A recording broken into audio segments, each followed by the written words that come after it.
Here we are, clan the isms, cataclysm, great. Our people out here struggling, trying to make it in this state. Everybody out here doing it, but we the ones who late. Now family, we the ones who gotta delegate. Get that money in the power, never be fake. Stick to cosign for 3. What did he say? Create jobs, support our own. Educate the same and buy back your home. Got 3 degrees, triple 10. 3 PhDs, now we on the CNN. DBTV, let's talk about negligence. Ignorance is bliss, but we can turn it to intelligence. Believe none of what you hear, half of what you see. Let's break it down here on Dr Boyce TV. Here we are. Hey, what's going on, guys? I hope you guys are having a good day. I'm Dr. Boyce Watkins, and welcome to the Black Financial Channel. That's theblackfinancialchannel.com. If you're interested in financial news and commentary from a black perspective, make sure you subscribe to theblackfinancialchannel.com. So as you guys come into the chat, I'm not going to take very long, but I wanted to really quickly tell you guys something that I actually think is pretty good news. It has to do with a survey. I told you guys that one of the things that I do to try to just keep my finger on the pulse of what people are feeling and what people are thinking is, I do surveys because I'm a statistician and, and a researcher, and I like to find out facts and stuff like that. That's why I'm not very good at like group think and mob think. I don't follow the crowd. I don't listen to what CNBC says or MSNBC. I take that in and then I process it and I compare it with my own notes, and I'm not afraid to come to my own conclusions even if they're different from what everybody else is saying.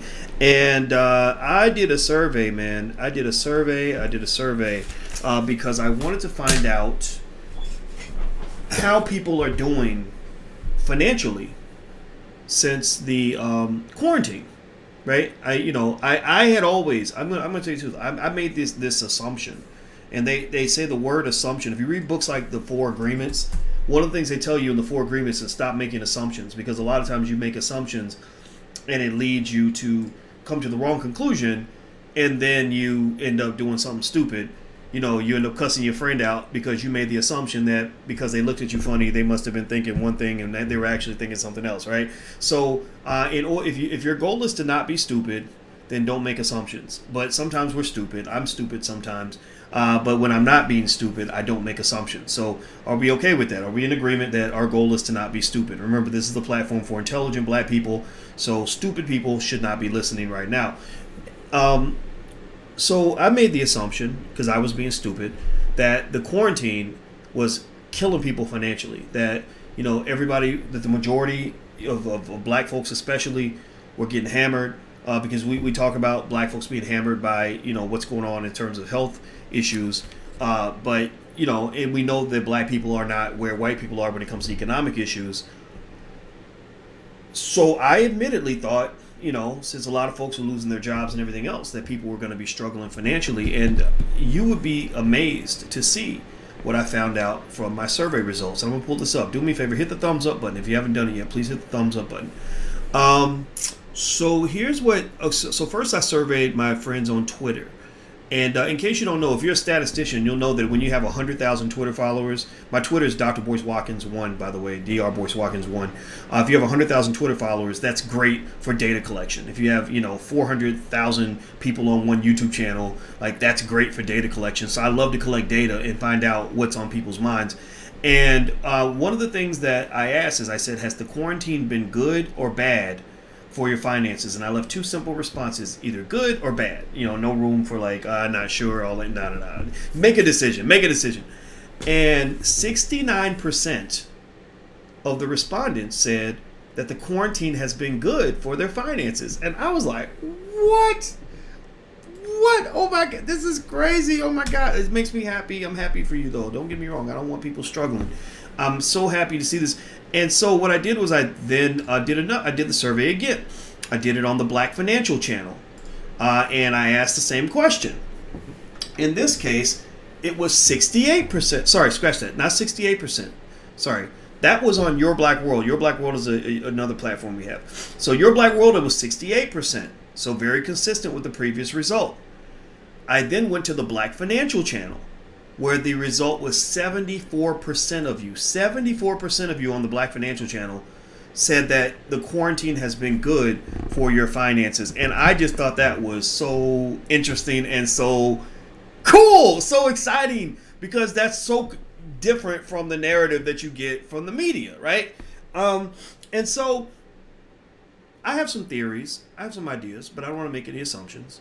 And I'm going to say this. One idea that I do have in terms of why the Black Financial Channel's results are going to be a little bit different is because those of you who subscribed here to the Black Financial Channel, you're not the same as everybody else. You're not the same as white people. You're not even the same as most black people, because unfortunately in the black community, economic culture is not a strong part of our culture. We love money, but we don't love the act of learning about money. We love money, but we don't learn money, right? So getting black folks to want to learn money as much as we love money are two different things. It's like the difference between somebody who loves to eat food versus somebody who wants to learn how to grow food and cook food, right? Those are two different skills. I love to eat food, as my stomach shows, but Alicia loves to cook food, and so sometimes at dinner time she'll make food for everybody and not even eat anything, and I eat it all, right? So I'm an expert at eating. She's an expert at cooking. So the same thing is true with money. Black folks who love to learn about money are different from black people who just love having money. But those who actually want to have money, if they're smart, will learn how to obtain money. And so it doesn't surprise me that 74%, that a larger percentage of you on the Black Financial Channel are doing better during the quarantine, because that probably means that you have cultivated your skill set when it comes to learning how to make money. You probably have multiple streams of income. You're more likely to have multiple streams of income. You're more likely to be stock market investors, so your money's going up. Throw your hands up if you're a stock market investor. You're more likely to have been, financially careful, financially frugal. You're conscious of your finances. You're financially woke. Conscious means aware. Awareness is the key to solving problems. You can't solve a problem if you're not aware of your environment, right? So a lot of the reasons that black folks can't solve financial problems is because we're not financially aware, right? And you can see this, right?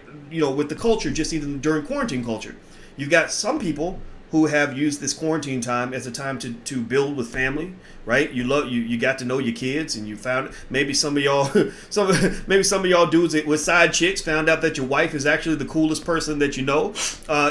Maybe some of you realize that being at home and being at peace and being centered was a great way for you to find out what you actually want out of life.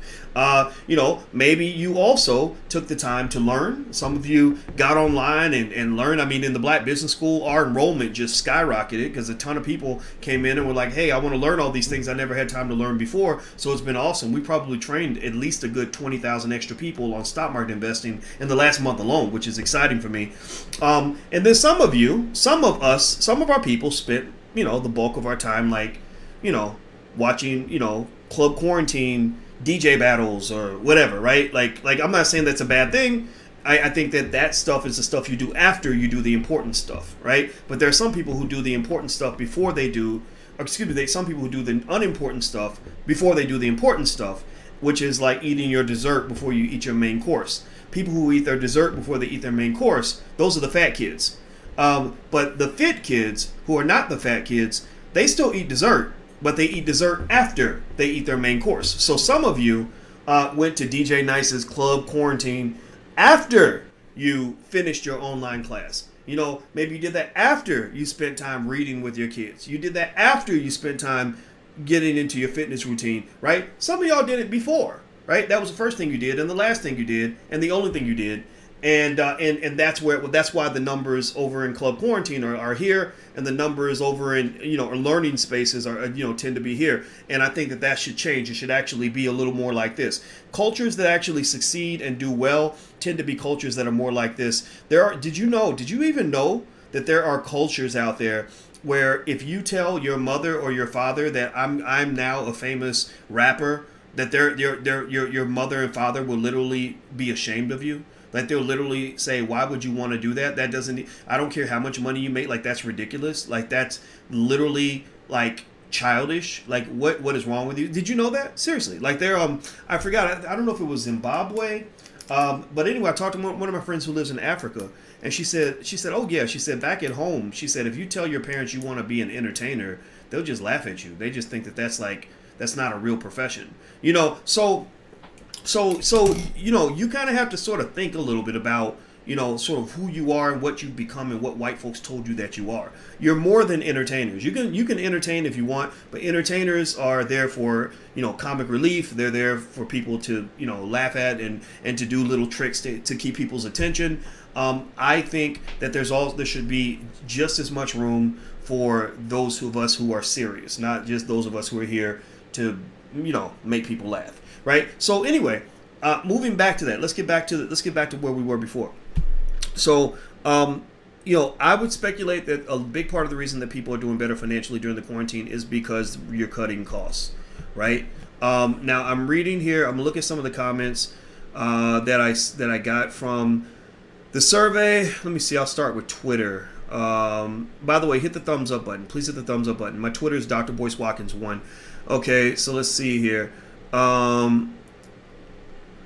Okay, Randy Jacobson. Okay, some people are just making smart aleck comments. Like this guy says, the greatest economy in the history of the world, and look at the number of people who crash and burn if they lose one paycheck. Well, maybe it's not as big as you think. Good. Okay, somebody said good and bad. Okay, neither, the same. It's been great for my health. I've always been saving. Says the person named Stay Positive. Amanda says, I find it hard to believe it's been good for the majority. Depends on who you are if you're able to work from home or not, which is absolutely true. This person says they work from home. And this other brother, Eric Gomes, says, good, but it's only going to get better. Good for him. Good for him. I'm glad to hear that. Let me see here. I'm going to look at another channel and see what people are saying on Your Black World. We are the biggest consumers and we don't produce anything. Yeah, we don't produce nearly as much as we should. And it's not just because we're not choosing to produce. It's also because when for those of us who choose to produce, you get blocked by people who don't think black people should be producing. You get blocked by what I call economic Klansmen or black economic Klansmen, which are basically black people who destroy black businesses. Think about this. Look at how many people you see that will attack and dog and scrutinize a black business owner until they're out of business, but will walk right past white people. Like they will literally, shout out, they will shoot down a black business owner, like snipe him in the head, but say nothing about all the white businesses that are out there. You have to really sort of watch out for that. Like when you see that kind of behavior, you got to kind of say, look, at least give that flower a chance to grow. Give them a chance to learn from their mistakes. Give them a chance to get better at what they're doing. Don't kill them, by just ridiculing them into the ground. And why do we do that? Well, a lot of it's self-hate.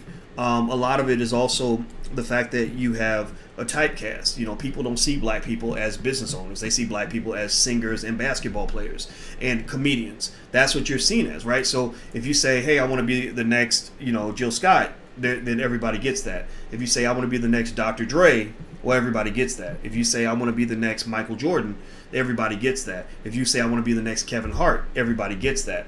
But if you say, I want to be the next Bill Gates or the next Mark Zuckerberg or the next Steve Jobs or the next Elon Musk, people don't know what to do with that. They're like, wait, you're black. You're not supposed to do those things, right? And even other black people will do that, right? So just be careful about black people who ridicule black businesses.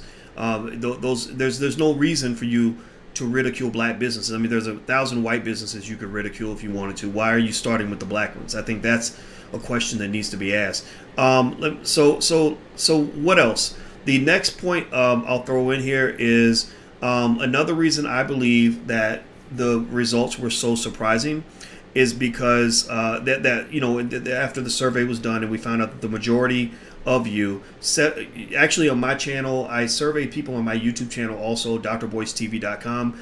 It was 74%. So 74% of you said that the quarantine has been good for your finances. I believe that what you have found actually is that being at home has cut out the cost of gas. It's cut out the cost of a lot of the little things that you didn't think much about. The cost of lunch. It's cut out the cost of stopping at the coffee shop on your way to your way to work. It's cut out.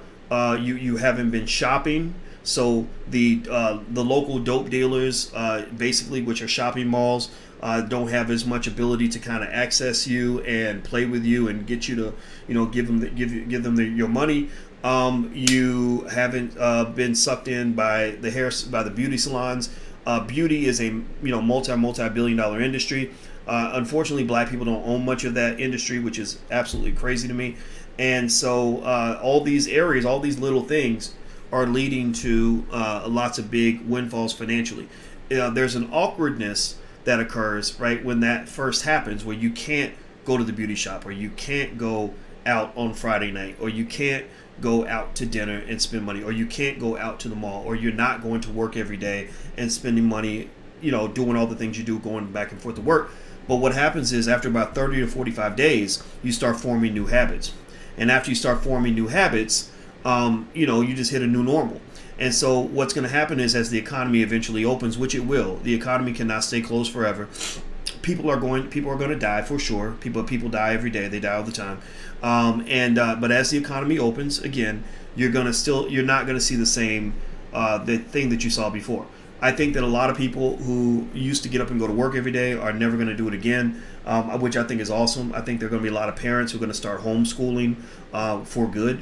In fact, actually, by the way, every week, one service we offer to the community is we do free homeschool training classes. So if you want to learn how to homeschool your child, you can go to theblackHomeschoolNetwork.com. That's theblackHomeschoolNetwork.com. Noma Mushali Moses conducts free homeschooling training sessions every Tuesday and explains how she got her kids out of the public school, and she homeschools them. So basically, if you're interested in doing that permanently, then go to theblackHomeschoolNetwork.com. I just think that things are going to be different. In fact, with unemployment, they're actually finding that the $600 a week in unemployment benefits, which I think is a great number, is so high that a lot of people are making more money now than they did when they were working. And it's not just a few people. It's like the average worker, like almost damn near. Like there are some states where the majority of the workers are making more money with unemployment than they were making before. Now, how long can that last? I don't know. I personally think that we're playing with fire because the government is not made out of money. It doesn't have an infinite supply of money. But hey, when there's a shock like this, that's usually your opportunity. Like that's the jailbreak opportunity. Imagine if you're in prison and one of the walls explodes. Well, and there's chaos and a fire and everything else. Well, that's your chance to get out of jail. If you're smart, if you're a dumb criminal, you're going to sit there and panic. But if you're a smart criminal, you're going to start looking around to figure out if you can get the guard's key so you can get out the gate, right, while nobody's looking, right? And so basically, right now, you've had this shock to the system with this whole pandemic scenario. And to me, I think that's a great opportunity for anybody that says, I always wanted to escape. I always wanted to get away, get back home, be with my family, and find a new way of life. So it looks like people are doing that. And I remember, it reminds me of something I learned when I was in grad school about economic theory. I learned this in 1998. And I remember that I didn't understand it at the time, but now I get it. Basically what happens is that human beings are naturally adaptive. We're naturally adaptive. So whatever the situation is, you might freak out and think, oh my God, like what am I going to do? But what happens is that you naturally just adjust, you re-optimize, you recalibrate in every new situation. So what you think is going to happen doesn't happen because you're adjusting to just new possibilities, new opportunities. So let me give you an example. Let's say a woman has a boyfriend and she loves her boyfriend very much and she says, oh my God, I can't live without my boyfriend. I need my boyfriend. Everybody falls in love and we just sort of feel that way, for a while. And, maybe forever. I hope it's forever for you, but most of the time it's not. And so you say, well, gosh, if he left her, she would just be single, like it would be really bad. She would have no boyfriend, right? But what happens, right? Let's say that he leaves and then she has no boyfriend. Well, she's single, but is she going to be single forever? No, she's not going to be single forever. Eventually, she'll adjust. Eventually, she'll evolve and she'll find another boyfriend, and maybe even a better boyfriend, because she's evolved to the new environment, that there's space now. Okay, now there's space for a new man, and now because I'm smarter, I can pick a better man based on the mistakes I made with the last man. So at the end of the day, the thing is that you can ultimately, kind of work your way into a scenario where when you look at these results, these economic results, what you're finding is that people are just recalibrating, they're reoptimizing. They're finding new and better ways to make money. Most of you, give me a yes or no, in fact. Give me a yes or no if you feel that that getting through the quarantine has been better than you thought it was going to be. Like if you were to talk to your old self 3 months ago and describe what was going to happen, and that you were going to be stuck at home for 2 months and all this, maybe you lose your job, whatever, that it's different in reality than what you thought it was going to be. Give me a yes or no. How many of you feel that way? Okay, I'm seeing a couple yeses. Okay, a lot of yeses. Right, and really, I think a lot of life works that way. Like I heard a saying a long time ago that said that nothing is the worst thing that can ever happen to you, right? It just seems like the worst thing that could ever happen to you because you haven't gone through it.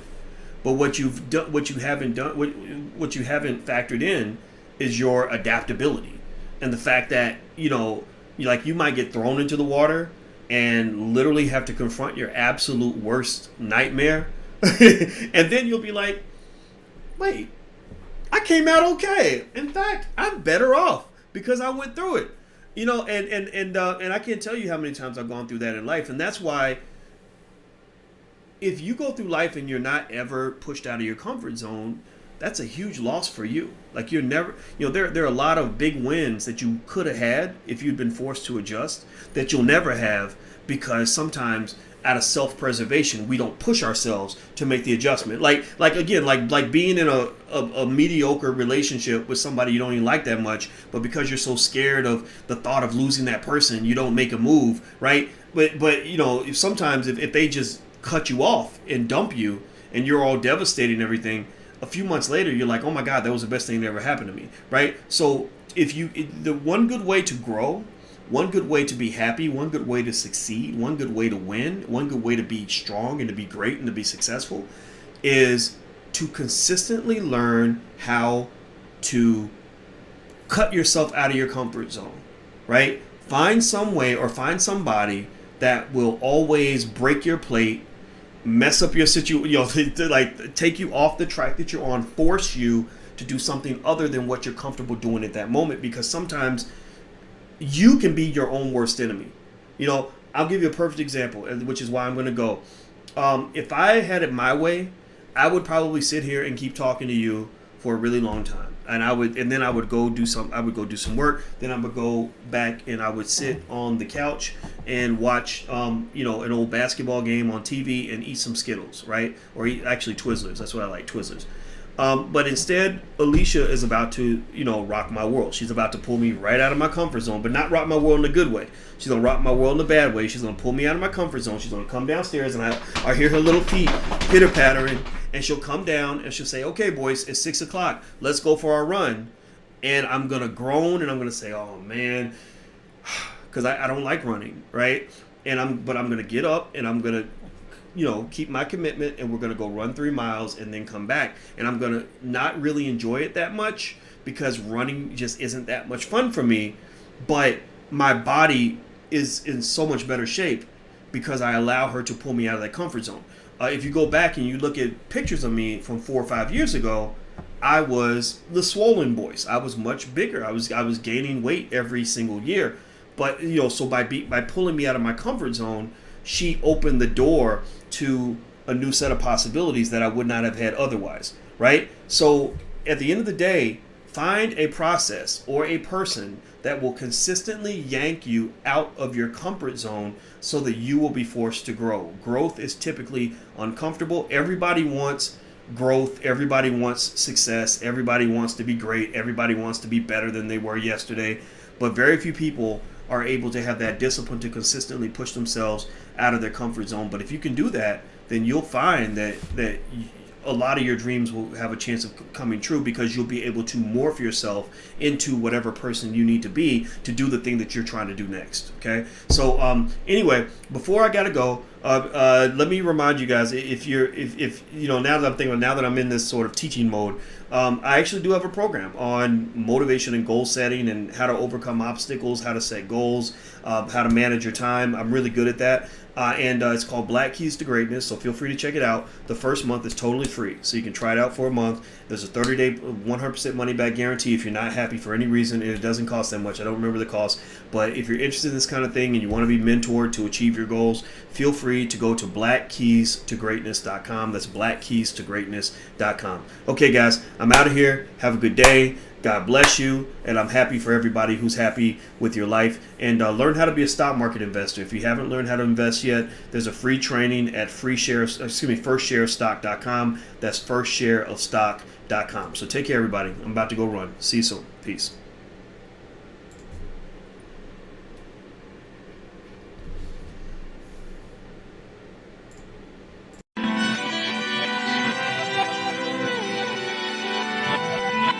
Here we are, clan the isms, cataclysm great. Our people out here struggling, trying to make it in this state. Everybody out here doing it, but we the ones who late. Now family, we the ones who gotta delegate. Get that money in the power, never be fake. Stick to cosign for 3. What did he say? Create jobs, support our own. Educate the same and buy back your home. Got 3 degrees, triple 10. 3 PhDs, now we on the CNN. DBTV, let's talk about negligence. Ignorance is bliss, but we can turn it to intelligence. Believe none of what you hear, half of what you see. Let's break it down here on Dr. Boyce TV. Here we are.